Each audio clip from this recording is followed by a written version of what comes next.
Introduction, day 2, take 1. Tansi, Bonjour. Oh, I hit the mic. Let me do it one more time. Okay. Introduction, video, day 2, take 2.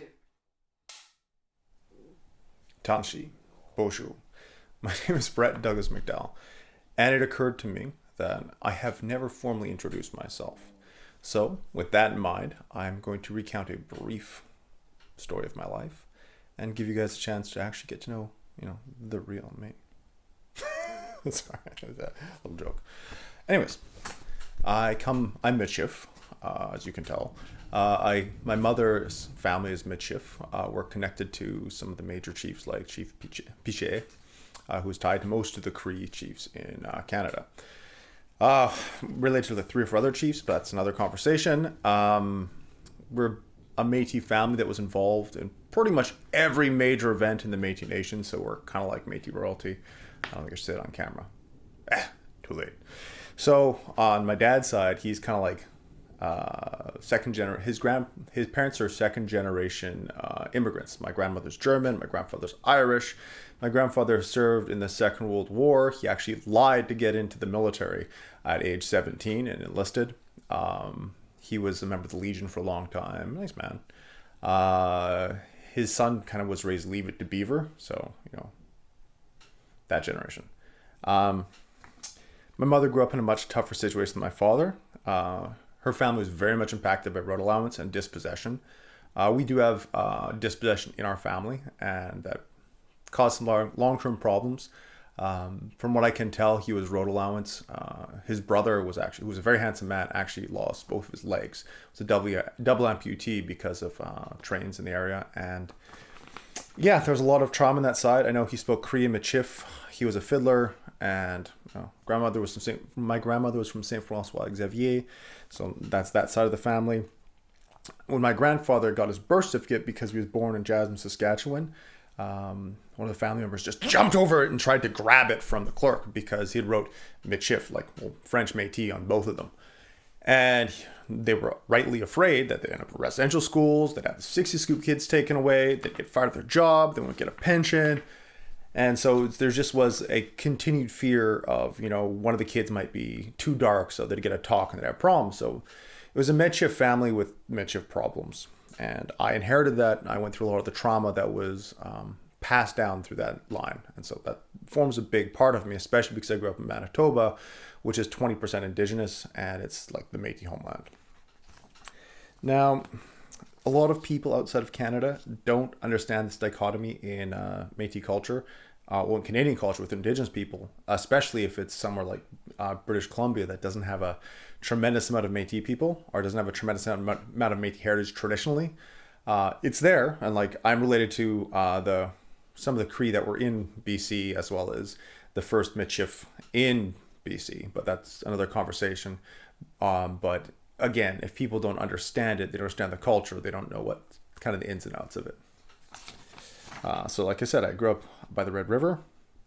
When I was 8, I think I started training in Silam Pai, Chinese Kung Fu, and I have never stopped training martial arts. I'm really a big fan of the katana right now, and I did a bunch of wrestling at university. Let's see. Through my school years, I ended up getting training at the Manitoba Theatre for Young People. I did a year-long course there or something.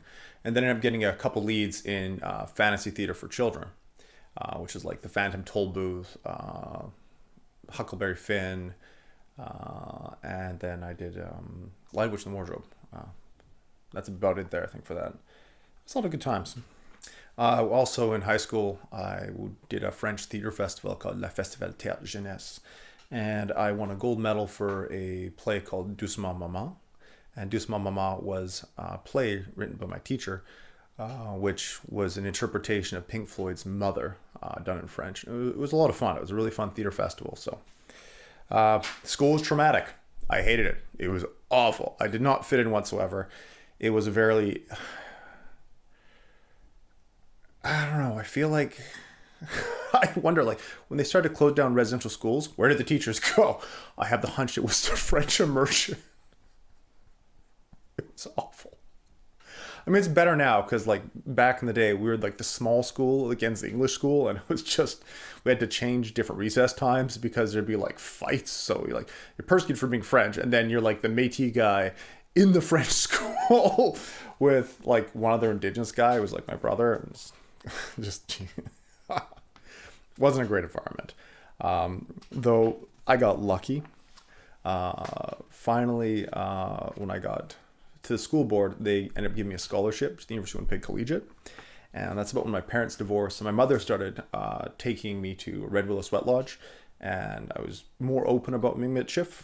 And my uncle, who's like a fiddle master involved with a lot of the Métis things in Manitoba, I was allowed to express that more. And it explained a lot of how I couldn't fit in and how I couldn't communicate with people who were outside that. Because I didn't really know that that was a cultural paradigm I was operating from.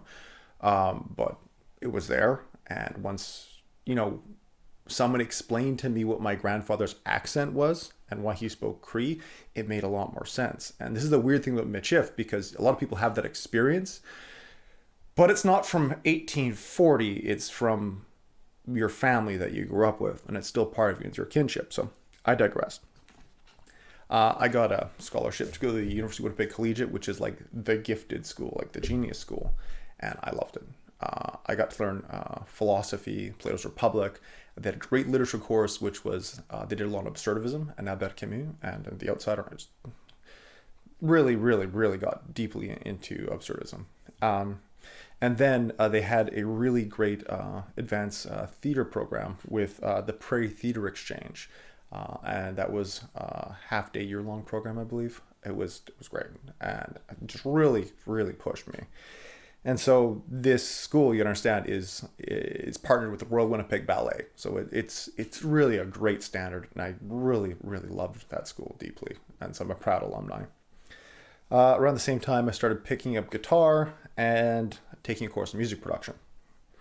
Now, after this, I went to the University of Manitoba for political science and religious studies. But much like the University of Winnipeg Collegiate, where I spent a lot of time mentoring with the dean. I'd just go to his office and he would just teach me one-on-one. And most of my education was in that one-on-one context at the University of Winnipeg. And again, I really appreciate that. Dean Ben's an amazing educator and he's brilliant. So that one-on-one relationship completely changed my paradigm. And it's funny because it was more Indigenous. And when I went to the University of Manitoba, they had the Elder in Residence program. Now at the University of Manitoba, they have these huge buildings for Indigenous students. And that's a big part of the university because it's a university fundamentally founded by Métis people. Like Isbister, one of the main kind of patrons of the university, was a very prominent Métis man who actually taught at the London Jewish Academy, I believe, as well. And then he came back as a headmaster here and taught in Manitoba. Now, we only had a couple rooms for the Elder in Residence program, and I got to work with, who was it again? I got to work with Roger Arment, who was a really wonderful man, dog soldier, Dene Anishinaabe. Went to a lot of sweats with him, very interesting man. And I also got to spend time at different reserves in Manitoba and with different teachers. One of them, Gary Raven, who knew my mother as well. And it was great. It was the first time I really had complete full access to my culture and to the Nihan Pawat, like the Iron Confederacy, and the understanding the relationship between the Cree, the Michif, and the Anishinaabe, as well as the Lakota, Sioux, Nakota, Stoney, all the other groups. And it's the first time I actually really understood what happened in Manitoba, so it was a big deal for me. After that, this is super important. When I was at university, and a little before, I decided I wanted to be a warrior. So I decided I was going to join the Canadian Forces. And I got a chance to train with Oliver Peter St. John, the 9th Duke of Orkney, which is interesting because a lot of the Scots who came and intermarried with Michif were from Orkney. A really fascinating man. He actually wrote some very interesting books on airport security pre 9/11. So I know he had a relationship with the King of Jordan, and he's just a very fascinating man. And I actually did that. He taught out of the Asper Community Campus in Manitoba, and yeah, that was one of my favorite courses at the university. Very interesting man. From there, I joined the Bold Eagle program and the Canadian Forces, which is the Indigenous program, which had a sweat lodge and elders the whole time. And it was, honestly, it was exactly what I was looking for. Like the whole point of my life and all the work I did, all the training I did, it was, that was it. I was finally Okichita. I was finally there. I was psyched about that.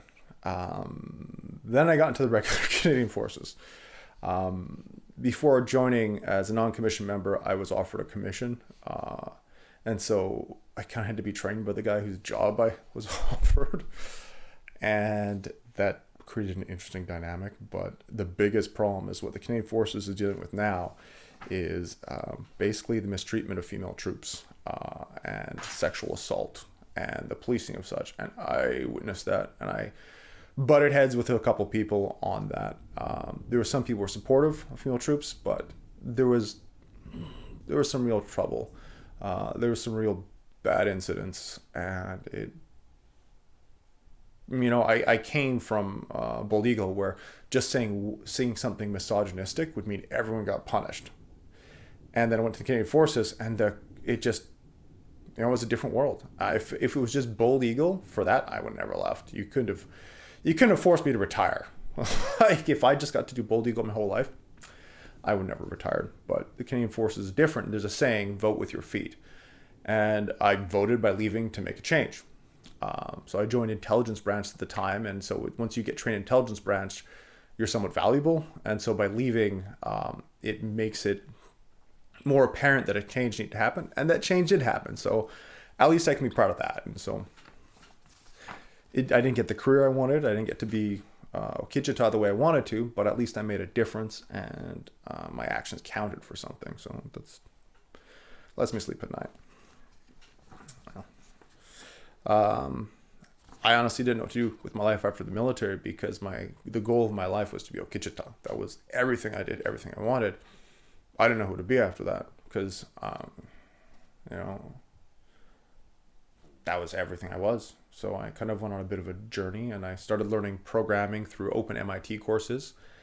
And then I had a dream of the Two Sisters, the mountains in British Columbia. And so I came out here because of those dreams. And I got involved in activism, and I started freelancing with marketing. What did I do again? I started doing some design, web development, programming, just kind of, freelance trade. And then I realized I could supplement that by taking easy jobs on set. Oh, we lost a light. Do you want to put that one back on?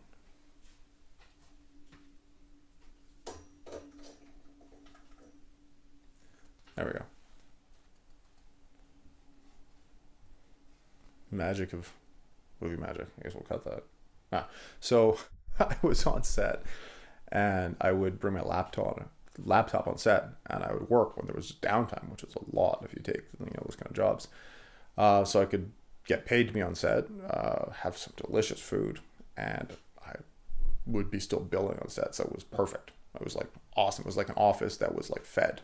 So I enjoyed that for a while. That I kind of I started to learn set and learn the lights and the whole back and forth, like all the positions. And I'm like, it's pretty neat, because I came from a theater background. I never really had much of a film background. It was interesting to see that kind of performance, and it was a lot of fun. I got to work with some interesting people. Now, once I kind of started to enjoy it, I decided, you know what? I think it's time for me to upgrade my education. I think that one's overheating.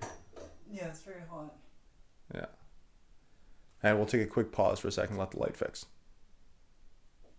Do you want to just turn off the camera for a second? We're just going to stop.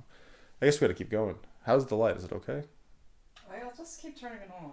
Okay, we'll just cut around it. So Yeah, just say that the light keeps dying. the light keeps dying, so it's hot. I guess we let it overheat. So do our best.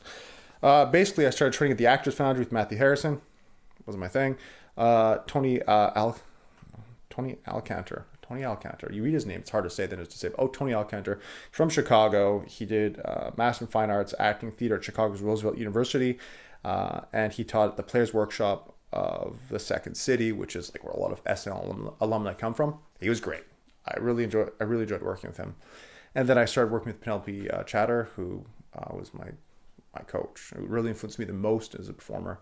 And she passed away in the pandemic, and it's a heartbreak. So I really hope to spend more time with her and work with her. But she was trained at the National Institute of Dramatic Arts in Sydney, Australia, and she worked at Drama Centre London, which, as you know, is one of the most famous schools for theatre. And it was a treat. It was a privilege to spend time with her, and I really miss her. So, I started to look to get more involved once I kind of got film trained. I got trained to the right level. And I quickly realized how bad the racism was in BC for Indigenous people. It's only like 5% Indigenous people here, not all localized, and there's stereotypes from the downtown east side. And it's not like Manitoba, it's 20%. So it was just a mess. And it was just a racist mess if you're trying to deal with this as a mid-shift person. And it's funny because now you can talk about it since Truth and Reconciliation, but it was a racist mess, and I didn't have a good time. That's not even counting the casting couch culture in BC, which is awful, and it just not a good time. This is pre-Me Too and around the end of Me Too, and I was not a fan of it. Wasn't having it. All I really want to do was just a fun sci-fi thing and enjoy my life and be able to be normal at a cafe, and I thought that'd be pretty cool. Funny because these guys who have that, and they're weird. They're constantly designing more, and I'm like, you don't got to be John Travolta. You got a good thing going. You got a good life. You should appreciate that. Nah. And I'm like, what's the point of it? If you don't appreciate it, what's the point of what you're doing? Like, you're not going to appreciate it if you're famous. You're going to hate that just as much as you hate this now. You're going to be the same person, whether you're famous or rich or not. You're still the same person. You should probably focus on the actual thing that you got to live with, which is that thing inside your head. Or things, depending on the person. But besides the point. The point is, you got to be okay with yourself. And if you're not okay with yourself, it doesn't matter what you got. So if you're doing something you love, be happy for it. So I got sick of that. And I didn't really want to get into the politics too much and push so much. So I said, you know what? I'm out. I'm doing indie film. I'm going to do European film. And I'm going to do independent games. And that was pretty good for a while. I actually got a chance to learn cinematography and a lot more behind the camera stuff. Oh, that was great too. And so I wanted to become more of a director, and I got to production. I was developing some fun projects. Pandemic hit, and things got crazy.